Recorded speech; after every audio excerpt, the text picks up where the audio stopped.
On the wedding day, Michael Johnson asked his childhood sweetheart to put on the wedding dress and replace me in the ceremony.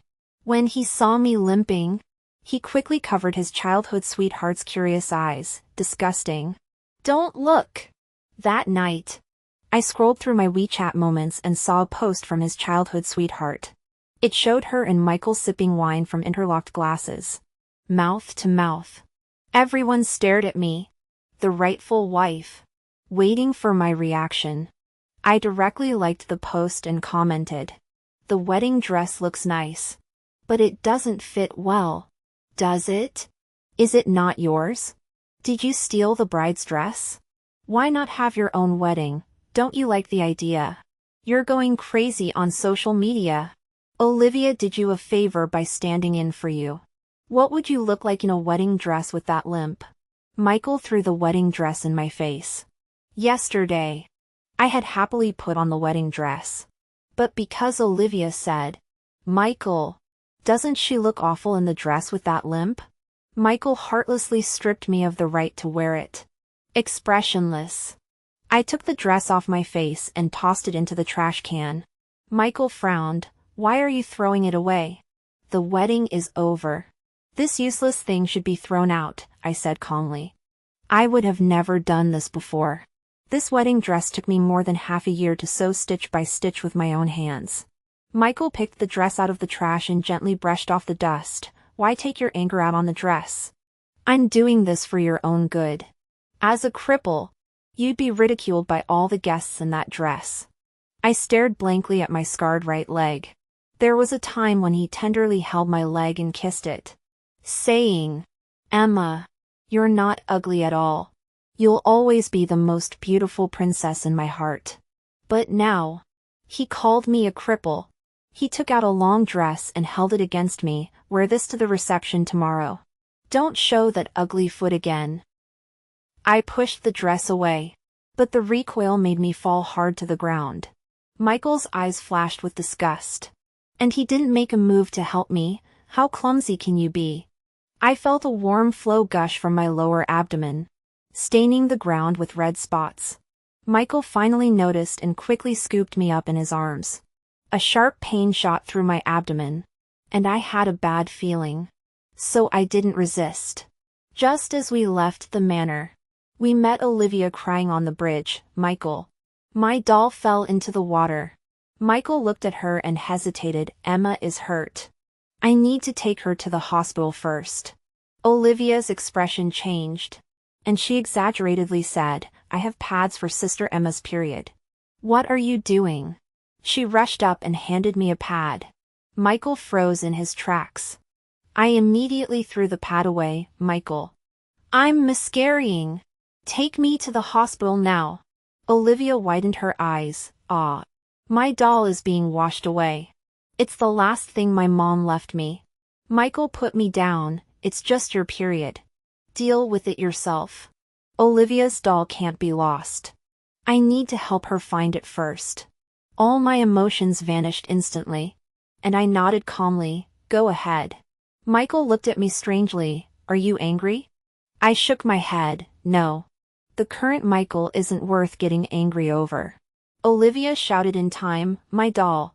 Michael didn't hesitate for a second and ran off, not looking back at me. I didn't look at him either. After he left, I immediately stopped a random passerby for help. "Please. I'm miscarrying." I was taken to the emergency room. The doctor asked a family member to sign, saying the baby might not be saved. I said calmly, "If it can't be saved, then so be it." I signed the form myself and went into surgery. The baby was gone, lying in the hospital bed. I looked at Michael's latest post on WeChat moments. It was a photo of him holding Olivia's doll, with the caption, "Lucky I made it in time." My heart completely died. Exhausted, I lay in bed and opened a message from my senior sister. "Are you really not considering it? The special medicine developed by M.L. research is very helpful for foot recovery. In just 2 or 3 years, you can still fly back often to be with your husband." Sarah was my senior in the dance troupe. Even though I couldn't dance anymore, she kept trying to find a way to cure my leg. I replied that I didn't want to experience hope turning to disappointment again.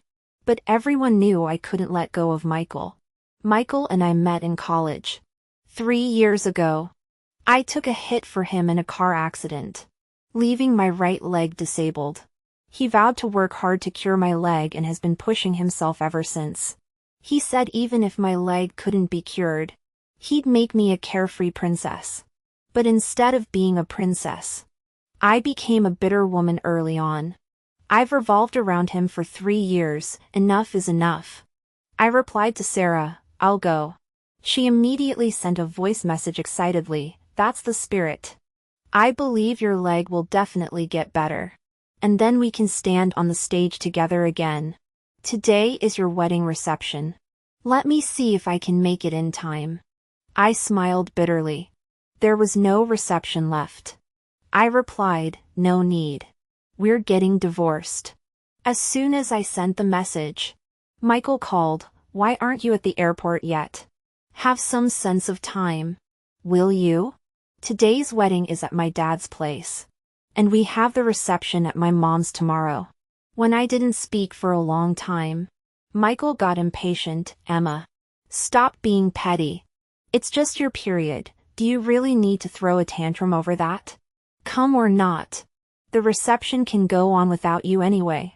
He was about to hang up when I stopped him. Wait. Michael's breathing grew heavier. Emma, can you just... You didn't take your passport, I said calmly. 15 minutes later, Michael came back. He was carrying a thermal bucket and quickly put it on the table. I thought you might not have eaten, so I brought you something on the way. Watching him bustle around, my bad mood finally eased a bit. I took the hot towel he handed me to wipe my hands, then froze when I saw the food. Why is it all spicy? I can't eat that. Michael's hand holding the towel froze. This is what was left of Olivia's meal. I thought I shouldn't waste it. As he spoke, Olivia came in. Oh, Michael, how can you give Sister Emma my leftovers? She'll mind, won't she? Michael stroked her hair. It's fine. Emma won't mind. She likes leftovers. My heart clenched painfully. Back when we lived poorly, to make sure Michael had enough to eat, I always gave him twice as much food as myself. Later, I would finish his leftovers, pretending I didn't want to waste them. In reality, I wasn't full, how could I be? But he actually took it for granted that I liked eating leftovers? Olivia covered her mouth and giggled. Sister Emma has such a strange hobby. I laughed out of anger and pushed the food away. I don't like leftovers. Emma, what's with the tantrum now? Is it really necessary to act like this over your period? He picked up the lunchbox. Forget it. Women on their periods are never rational. He opened the only non-spicy dish, crab congee, and spooned a bite toward my mouth. You're so lazy normally. You even end up in the hospital during your period. Unlike Olivia. I turned my head and spat it out. Michael, I can't eat crab. I had a miscarriage. Michael's face paled instantly. Olivia suddenly dropped to her knees before me. Sister Emma, I know you're angry that I stood in for you at the wedding, but you can't lie about something like this. I'll kowtow to you, please don't let this come between you and Michael. Michael's expression turned ugly as he yanked Olivia up. Why are you kneeling to her? I asked you to stand in. Emma, if you want to pick a fight, come at me. What kind of person bullies Olivia? I thought my heart was numb, but it still ached sharply. Let's get a divorce, I said. Michael exhaled heavily, then spoke in a dismissive tone. Are you jealous? Last night when Olivia and I kissed, there was a card between us, just playing along for fun. This morning, that doll was her mother's last keepsake. Can't you tell what's important? There's no need to fake a pregnancy to trick me. You know you have trouble conceiving. I looked up. I'm serious. Let's get divorced. Michael no longer held back his anger. He grabbed Olivia and turned to leave. Stay in the hospital if you want. Olivia can replace you at the wedding and the reception too. I clenched the quilt tightly, my abdomen aching unbearably. Once, when I was diagnosed with infertility, Michael comforted me. I don't like kids anyway. Having you is enough for me. He used to nestle in my arms, saying he didn't want anyone to share me, even a child, but I never missed the sadness in his eyes.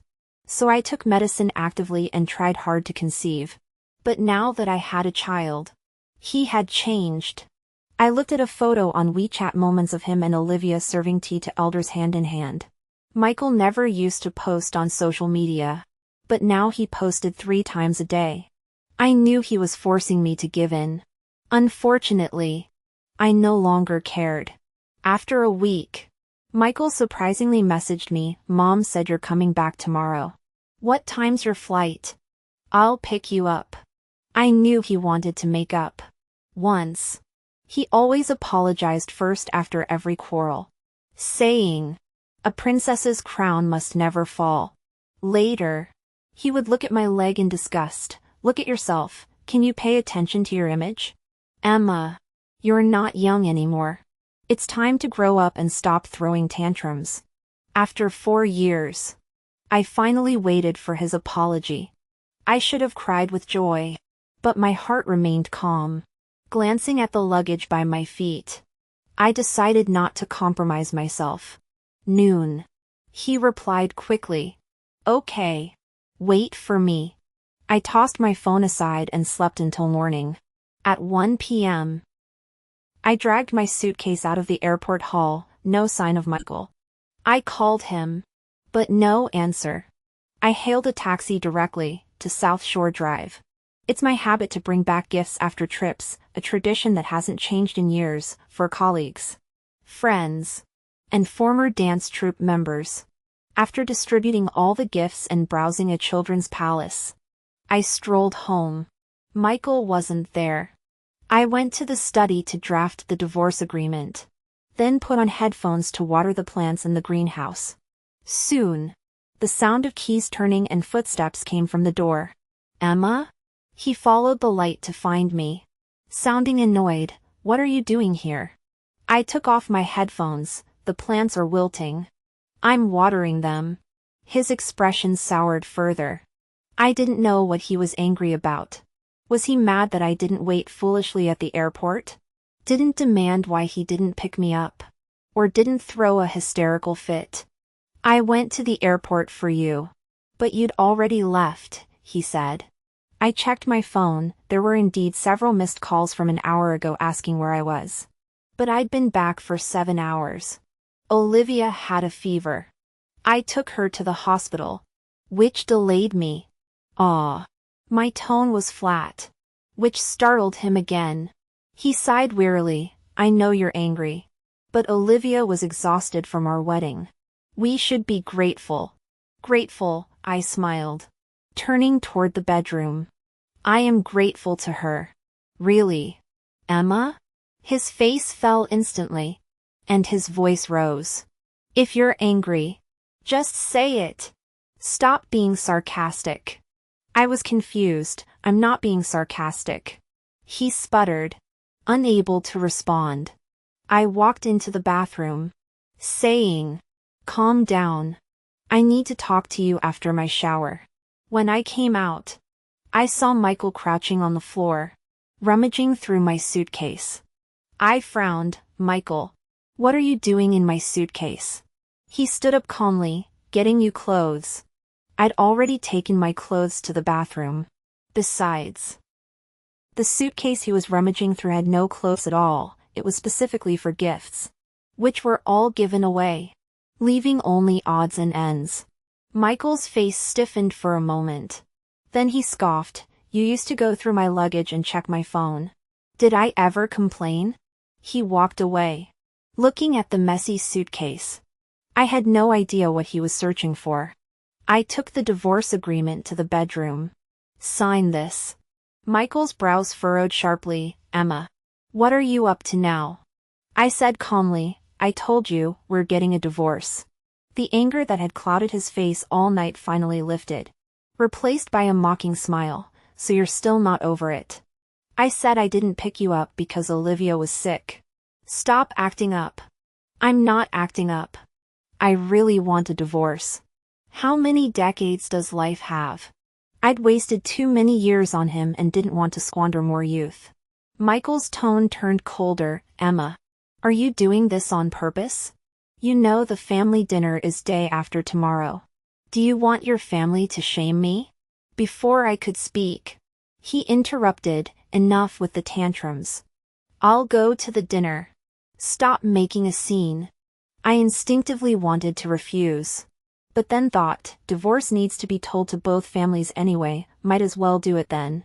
The next day, I went to the mall to buy gifts. Michael's car was parked outside, and Olivia leaned out from the passenger seat. Sister Emma, get in. We've been waiting for you. I didn't care why Olivia was there or question why she was invited to the family dinner. I naturally opened the back door and got in. Emma, Michael called me. I looked up. His hand on the steering wheel paused. Olivia only gets carsick in the back. You know that, Mom asked me to bring her along. Yeah. I know. No need to explain. The passenger seat had always belonged to Olivia because she couldn't stand the back seat, Michael's constant excuse. I used to fight with him about this. But he'd accuse me of being irrational and lacking tolerance. Later, since he kept letting Olivia sit up front, I stopped arguing. In the private dining room, I politely gave gifts to the elders. Olivia took my mother-in-law's arm. Sister Emma, didn't you know Grandma caught a cold and can't eat tonics? I'm just reminding you, don't overthink it. I put the gift back on the table. Why didn't you say that in the car? Olivia stammered. My mom cut in. At your age, you can't even buy proper gifts. Yet you have time to blame others. My brother sneered. Sis, take a page from Olivia. Look how thoughtful she is toward Aunt Johnson. Just then, my mother-in-law stood up and pulled me to sit beside her. I can't eat this now. But I'll save it. Olivia, sit across from us so Emma can stay with me. Olivia's eyes widened. Grandma? Michael pulled her aside. It's okay. I'll sit with you. But my mother-in-law refused. Michael, sit next to Emma. I was showered with unprecedented attention as she fussed over me. She even put a family heirloom bracelet on my wrist, with the baby. You need more nutrition. I told the chef to make chicken soup. Michael looked stunned, as if struck by lightning. Emma is really pregnant? My mother-in-law patted my hand. Yes. Almost 2 months. Michael's mouth curved into a grin. I'm going to be a dad. I'm going to be a dad. Dad? What a ridiculous title. Had he forgotten the day he abandoned me and our child for a doll? Michael seemed to realize this, turning to me in shock. Meanwhile, my mother-in-law's hand on my pulse trembled. Emma, where's the baby? As a traditional Chinese medicine doctor, she must have known during the family dinner 2 weeks ago. Why hadn't she told us? I looked at Michael. The baby is gone. Michael, you should know why. He smacked his forehead in frustration. Mom, it's all my fault. Michael explained the whole story. My mother-in-law went pale. She pointed at me angrily. How could you lose the baby? What kind of mother are you? I stayed silent. She knew I was pregnant and didn't tell me either. Seeing my mother-in-law agitated, my mom chimed in. In-law, they're young. They can have another baby. Olivia pretended to offer me chicken soup. Sister Emma needs to recover. Grandma made this specially for the baby. Oops. I meant for you. That set my mother-in-law off. Stop eating. Take all the food away. She stormed out, and Michael chased after her, still remorseful. The dinner ended in chaos. My mom scolded me. Look at you, so disappointing. Calmly, I said, Mom, I'm getting a divorce. She and my brother were shocked. My brother yelled, Are you crazy? Who'll pay for my wedding house if you divorce? I looked up. Figure it out yourself. My mom jabbed my forehead. Have you lost your mind? You can't divorce. You've helped Michael build his life, you'll get nothing. Apologize to your mother-in-law now. Or I disown you. She pushed me out of the room. In the hallway, I saw my mother-in-law and Michael arguing. Mom, when did you know Emma was pregnant? She hesitated. I felt her pulse 2 weeks ago. But your wedding wasn't over. I was afraid her mom would demand more bride price. I remembered they'd given no bride price. My mother-in-law had once told my mom, she's been slept with by my son. And she's disabled. She should be grateful. That night, my mom called me a failure. But I was so in love with Michael then that I didn't care. I don't know how Michael appeased his mother. But at the next dinner, she refused to sit beside me and swapped seats with Olivia. The table was deathly silent. Except for Olivia, who leaned across me to serve Michael. Michael, eat this. You work so hard, you need to recharge. She stretched her arm past me to put fish in his bowl. Michael glanced at me, seeing my indifference. He slammed the table. Olivia, enough. Switch seats with Kevin. Everyone was stunned. At previous gatherings, Michael always let us sit on either side of him and indulged Olivia's antics. I'd always left early in anger, only to be scolded by Michael for being immature. As Olivia teared up, I stood. I'll switch with her. Michael probably thinks it's too tiring for her to reach across me. He tried to stop me, but I insisted. Olivia's long arms were ruining my meal. She happily swapped seats, while Michael stared at me, scowling until the dinner ended. Outside, I headed for the back seat. Michael pulled me back urgently. Emma, sit up front. Olivia froze with her hand on the passenger door. But I can't sit in the back. I called you a ride-hailing car. Go home alone, Michael said. Michael, she protested. Do you want to walk? He asked. Olivia shot me a hateful glare before getting into the car. Emma, I was wrong.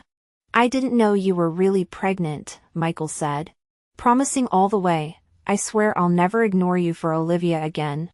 I remembered when Olivia refused to sit in the back. And I was carsick. Vomiting. Michael had kicked me out at 9 p.m., saying, there are shops and lights. You're an adult, what could happen? He wouldn't inconvenience Olivia then. But now he could. It's fine, I said flatly. You could have let her sit up front. Michael frowned. Emma, I really know I was wrong. I promise I'll. Suddenly, a phone rang. Michael checked the caller ID and flipped his phone over. Aren't you answering? I asked. Not important, he said. But the phone kept ringing, so he finally picked up. It was the ride-hailing driver calling from Olivia's phone. Mr. Johnson. MS. Olivia got out and won't get back in the car. Michael's expression changed. But he stayed calm. If she won't get in, figure out a way. Why call me? The driver sounded anxious, but... MS. Olivia walked toward the roadside. It's too dark. And I can't find her. Michael's face turned pale. His knuckles white on the steering wheel. Emma. Go, I said. Let me take you home first. He stepped on the gas. I directed him to pull over. No need. There are shops and lights here. I'm an adult, how can I get lost? Michael paused. He must have remembered saying the same to me once. Emma, don't be mad. Olivia is stubborn. I'll check on her and be right back. Can't leave the driver in a bind. I nodded. I'm not mad. Go ahead, don't cause trouble. Michael couldn't wait any longer and drove off. I'd walked this road countless times. Before, it was always with bitterness. But now, in peace, the street scenery felt different. I decided to go shopping. By the time I reached the neighborhood, it was nearly 10 p.m. Headlights shone on me, and Michael got out of the car. He wrapped his coat around me. Emma, Why did you take so long? I thought you were lost. He hugged me, murmuring in my ear. I pushed him away. I'm fine. Just went for a walk. That's when he noticed the puppy in my arms. Where'd you get the puppy? I found him, I said. He reached to pet the dog. My Emma is still so kind. Suddenly, his hand stopped. Emma, why are you using the scarf on the dog? I shrugged. It's just a scarf. I'll buy a new one if it gets dirty. Michael looked hurt. Emma, don't you remember I knitted this for you? I glanced at the blue scarf around the puppy. Oh, right.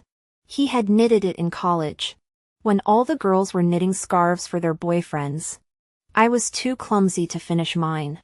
I buried the messy scarf in the back hill and cried all day. Michael found out from my roommate, spent hours comforting me, then learned to knit just to make this scarf. While others had girlfriends knitting for them, he did it for me. I'd bragged about it for weeks, treasuring it so much I wouldn't let roommates touch it. Michael looked at me, eyes red at the corners. Emma. I grew impatient. It's just a scarf. Why make such a big deal? He forced a smile. Okay. Stop arguing. I'll wash it and give it back.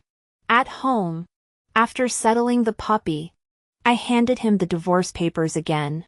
We've eaten. Sign it. He took the papers. Shocked. You're serious? What do you think? Before, he thought I was throwing tantrums. In his eyes, anything he disliked was me seeking attention. His chest heaved. Is this about the baby? I shook my head. About Olivia? You're mad I let her stand in?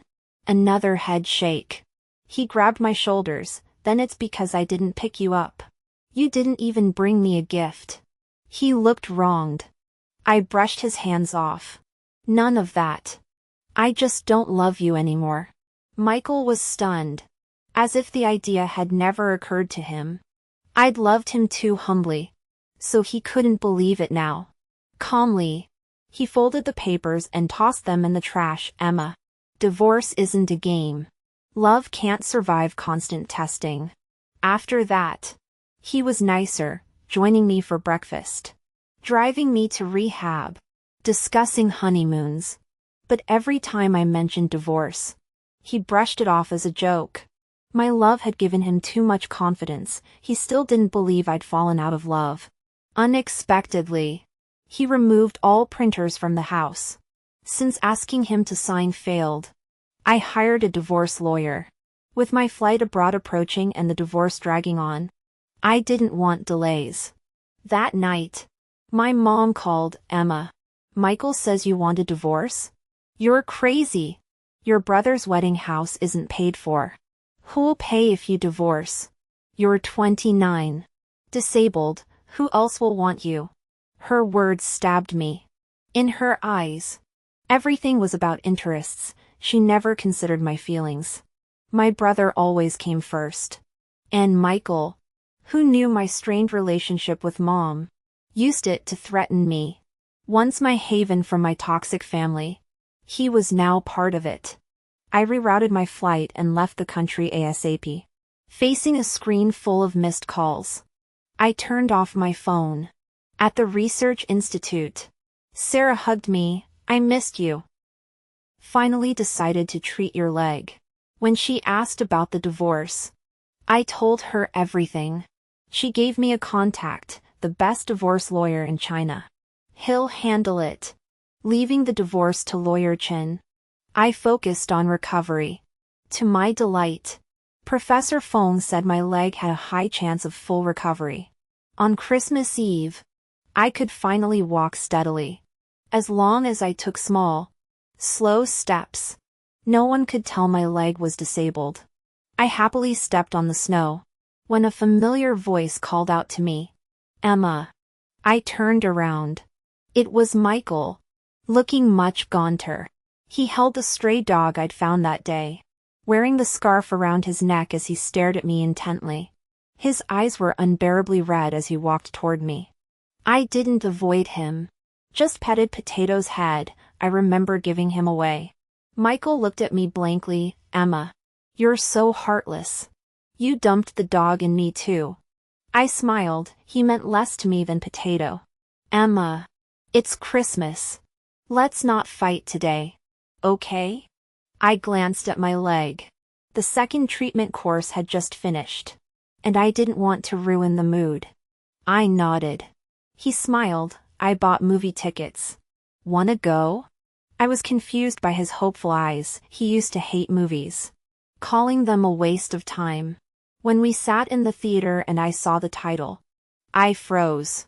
He babbled about the plot while I fought sleep. I must have dozed off, waking to an empty theater. Michael turned to me. Eyes misty. You fell asleep. I stood apologetically. Sorry. I didn't sleep well last night. He asked painfully. Was it boring with me? I lied. No. I've seen this movie so many times. I can recite the lines. Michael suddenly looked at me. You said we had to watch it together. It's a couple's must-see. I was stunned. He'd taken my casual remark seriously? I'd wanted to watch it with him when it came out. But after 2 years of his refusal, I'd watched it 8 times out of spite. Now it made me sick. Seeing my expression, Michael's eyes reddened more. He hugged me abruptly. Emma. Come back. I promise never to leave you alone. We'll remarry. Forget the past. Start over. I pushed him away. Michael. It's Christmas. Let's not talk about unhappy things. He froze, making up as unhappy? I stood and twirled. Look. My leg is almost healed. I'm happy today. Let's not fight. Michael followed, watching me jump in the snow with burning eyes. I know, he said. I'm happier than anyone about your leg. Emma. Remember? We promised to watch the red sun in the desert when your leg healed. I'd dragged him there years ago, believing the legend that lovers' wishes come true. Back then, I'd despaired of recovery. But Michael never gave up. He laughed. You refused to go. Saying being lame was bad enough, you didn't want to look like a sunburnt monkey. I chuckled. He went on. You were so cute. To get back at me, you wouldn't let me wear sunscreen. And I turned pitch black. Remember? I nodded. Seeing me lost in memory, he pressed. Emma. Let's go see the red sun when your leg is fully healed. Okay? I looked at him. Michael. I cherish these memories because they were beautiful. Nothing more. He staggered. So you really don't love me? Yes, I said firmly. His eyes welled up at my composed smile. Emma. He fumbled for words, when a shadow dashed from behind a tree into his arms. Surprise! I came to spend Christmas with you. Bet you didn't see this coming. Olivia cheered. Michael pushed her away awkwardly, eyeing me anxiously. He'd never kept secrets from Olivia, so she must have known his flight. We'd spent every holiday with her the past few years. She's alone. Holidays shouldn't be lonely, he'd said. I smiled. Perfect.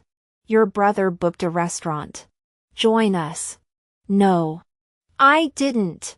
Michael snapped at Olivia. Your sister-in-law and I already ate.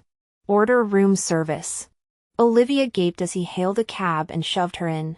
She refused to get in. Red-eyed. Get in or go home, he barked. Olivia left in tears. I watched him turn off his phone. Aren't you worried she'll get lost? He looked down. I was blind before. Don't be mad. I smiled. He was nothing to me now. Not worth my worry. He took me to a restaurant. And I realized, so this is what you meant before. He froze, recalling all the times he'd canceled our dinners, saying he couldn't get a table, only to eat with Olivia while I cooked and waited. Yelled at for bothering him. Emma. Don't overthink. It was just a few times. I was wrong. But Olivia and I are like siblings. Forgive me? I bit into a rib. This pig had thick skin. Michael stammered as midnight struck. I put down my chopsticks, Mr. Johnson. Christmas is over. Sign the divorce papers, don't make me sue. His eyes red. He dropped the diamond ring he'd taken out. I stepped over it and left. After that, Michael kept begging for forgiveness daily. I went from annoyed to numb, passing him like a lamppost. As he wasted away, Olivia raged at me, and my mother-in-law came to plead, but I turned them away. Finally, my leg healed. The day Michael stopped me with flowers. I didn't take them. He fidgeted, Emma. Believe it or not, I wanted your recovery more than anyone. I'm truly happy. I did believe him. I knew his guilt over my leg had tortured him, driving him to escape with Olivia as hope faded. I'd loved him through 4 years of abuse, forgiving his cowardice and stress. But reality won. I looked at him. From now on, you don't have to carry me like a burden. Let me go. As a thank you. His eyes reddened. He hadn't expected me to see through him. He finally signed the divorce papers. I accepted half his assets without hesitation. 10 years of youth deserved that. I stood on stage again. Michael attends my performances every year, saying he'll wait forever. But I'll never look back. Never.